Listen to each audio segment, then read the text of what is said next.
अस्सलाम वालेकुम जी। आज अरशद शरीफ शहीद की वालदा सुप्रीम कोर्ट गई। पाकिस्तान की आला तरीन अदलिया का दरवाजा खटखटाया, व्हीलचेयर के ऊपर वो पहुंची और एक 3 सफात पर मबनी लेटर सुप्रीम कोर्ट के सामने रखा कि और उसके अंदर 8 से 9 पाकिस्तान की बहुत बड़ी शख्सियात के नाम उसके अंदर लिखे गए हैं। और सुप्रीम कोर्ट से यह कहा गया है कि मुझे अरशद यह बताकर गया था कि अगर मुझे कुछ भी हुआ तो ये लोग उसके जिम्मेदार होंगे। लेकिन इसी दौरान फैक्ट फाइंडिंग रिपोर्ट है जी ये अरशद शरीफ के ऊपर, और ये कोई ऑलमोस्ट 600 पेजेस पर मबनी है। इसके पहले 100 पेजेस तो मैंने पढ़े हैं और अभी हम इसके बारे में डिटेल में पढ़ रहे हैं और इस पर वीडियोस भी बनाते रहेंगे। इस रिपोर्ट के अंदर ये वो रिपोर्ट है जो पाकिस्तान के जो हुकाम है, ऑफिशियल्स हैं, जो बुनियादी तौर पर केनिया गए और केनिया के अंदर उन्होंने जाकर वो सारी मालूमात को फरोला, जो सीन था, क्राइम सीन था, उसको रिक्रिएट किया और सारी चीजें। लेकिन इसमें 2-3 बड़ी इंपॉर्टेंट चीजें जो अभी तक समझ आ रही हैं। एक तो इसके अंदर तमाम तर तस्वीर लगाई गई हैं।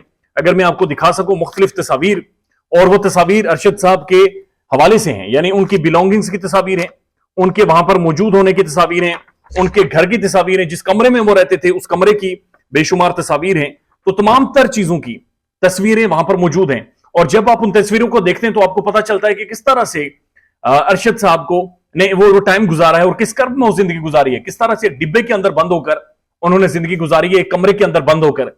लेकिन एक हैरानकुन खबर या जो चीज समझ आ रही है कि अरशद साहब को नैरोबी, जो केनिया का दारुल हुकूमत है, वहां पर जिस कमरे के अंदर या जिस बिल्डिंग के अंदर फ्लैट दिया गया था, उसकी जो तस्वीर हैं वो बहुत ही आप कह सकते हैं लैविश है, यानी एक बड़ी जबरदस्त इमारत में। लेकिन जिस दिन वो मर्डर हुए, उन्हें जिस जगह पर ले जाया गया, वहां की जब आप तस्वीर देखते हैं और वहां के कमरे की तस्वीर देखते हैं तो ऐसा महसूस होता है पाकिस्तान की किसी थगड़ तरीन सरकारी अस्पताल से भी क्या गुजरा वो कमरा है। इतनी अजीब और गरीब, कम अज कम उसकी हालत देखने में महसूस हुई है as compare to the flat जहां पर वो इससे पहले नैरोबी के अंदर मौजूद थे। एक और जो एक घनौना तरीन इल्जाम अरशद शरीफ के ऊपर लगाने की कोशिश की जा रही है, कम अज कम तासुर इस रिपोर्ट के अंदर मेंशन है, ये मिल रहा है। उसमें यह कहा जा रहा है कि अरशद शरीफ जिस कमरे में रहते थे, उस कमरे के अंदर अरशद साहब के बाथरूम से एक खातून के कपड़े मिले हैं और कहा यह जा रहा है कि वो कपड़े वकार नामी शख्स के हैं। अब ये वकार वही है जिसकी वो शूटिंग रेंज थी जहां पर अरशद साहब शूटिंग करने गए थे, और इसी का भाई खुर्रम उस गाड़ी का ड्राइवर था जिसमें अरशद शरीफ साहब को गोलियां मारकर बिठाया गया या बैठाए हुए गोलियां मारी हैं, या जो भी सीन किया गया है। अब वो जो वकार है वो भागता हुआ है और उसने कहा कि कपड़ों को देखकर कहा जी ये मेरे बीवी के हैं, और वो कपड़े इस रिपोर्ट के मुताबिक अरशद शरीफ के कमरे के बाथरूम से मिले। यानी कि इस चीज से यह तासुर दिया जा रहा है ताकि लोग इधर उधर भी देखें कि कहीं गैरत का कोई मामला तो नहीं था कि किसी ने गोलियां मार दी हैं। यानी चीजों को दबाने की और छुपाने की हर मुमकिन एंड तक कोशिश की जा रही है, हर चीज को मैनिपुलेट किया जा रहा है। उसके बाद अरशद साहब के जो एक मोबाइल फोन है, उनकी एक स्टैंड है जिसके अंदर वो मोबाइल फोन लगाकर वीडियोस बनाते थे, और वहां पर एक उनकी डायरी है, पर्सनल डायरी है, जिसके ऊपर लिखा गया द पर्सनल असिस्टेंट।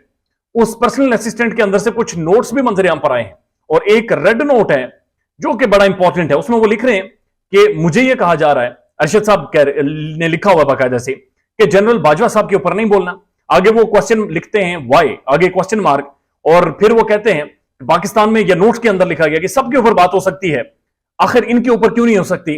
और उसके बाद नीचे उन्होंने एक 22वें ग्रेड के अफसर का, यानी वो कह रहे हैं 22वें ग्रेड के अगर अफसर हैं तो इनके ऊपर बातचीत हो सकती है, ये क्यों नहीं हो सकती।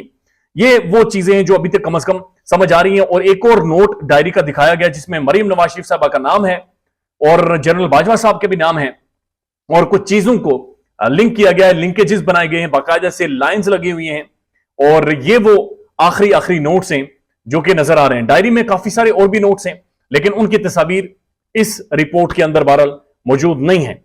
ये एक बड़ी कंप्रिहेंसिव रिपोर्ट महसूस हो रही है, लेकिन जो आप आगे जाते हैं तो इसके अंदर व्हाट्सएप डेटा, इसके अंदर उनकी ट्रैवल हिस्ट्री, सबकी जो इस सारे घिनौने जुर्म में मुलविस थे, उन सब के बारे में बहुत सारी चीजें डिटेल में लिखी गई हैं। तो आने वाले टाइम में इंशाअल्लाह रोजाना की बुनियाद पर आपको बताएंगे कि